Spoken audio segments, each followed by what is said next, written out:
Hey, good Monday morning, and I hope and pray that this week is a good week for all of us, a week filled with blessings. But today I just want to talk about forgiveness. I think this is something our society desperately needs. I mean, everybody watching this devotion, you've been hurt by somebody. You've been hurt by the words that somebody spoke against you. You've been hurt by gossip that's been spread about you. And this is something that all of us can relate to. Some people have been physically abused and hurt by somebody.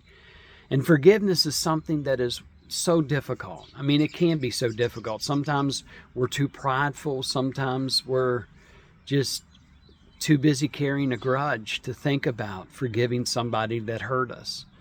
But I want to remind us about Jesus and the gospel. You know, when Jesus was crucified, well, even before he was crucified, when he was arrested at the Garden of Gethsemane, and you remember the servant, he was coming after Jesus with the group, and Peter cut off his ear. And what did Jesus do? Jesus healed that person that was coming to arrest him, to help with the arrest. Jesus healed him and restored his ear. Can you imagine that? But he did. And so even in the midst of being arrested, Jesus was offering grace and mercy. But then when Jesus was on the cross, I mean, he was looking out at a crowd that was hostile towards him. I mean, just days before that, they were yelling, "Hosanna, blessed is he who comes in the name of the Lord." And Hosanna is like a prayer for Lord, save us.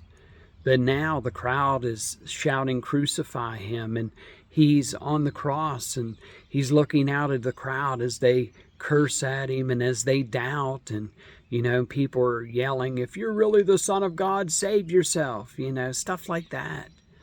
And yet, what does Jesus do? Well, Jesus says, "Father, forgive them, for they know not what they do." Forgiveness, something that speaks volumes, not only about Jesus, but about his followers. And in the book of Acts, chapter 7, Stephen, the first Christian martyr, he is stoned to death.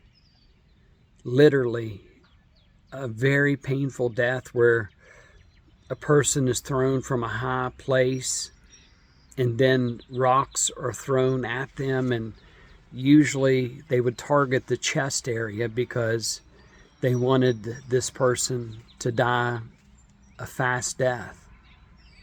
And what does Stephen do?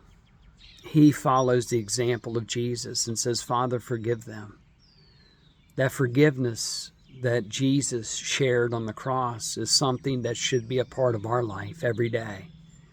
It was for Stephen. And I think if we would forgive as quickly as we can become angry, I think the world and our country and our communities would be a safer place for all people. Father, forgive them is a prayer that Jesus shared. And I hope that prayer is a part of our life, because our world is in need of hope. Our world is in need of love. Our world is in need of forgiveness. And I hope this week we can practice what Jesus taught us. This is Pastor Bill from St. Luke's United Methodist Church, Ritchie County, West Virginia. Wherever you are, I hope you're happy, I hope you're healthy, and I hope you're safe. Have a great day, everyone. God bless.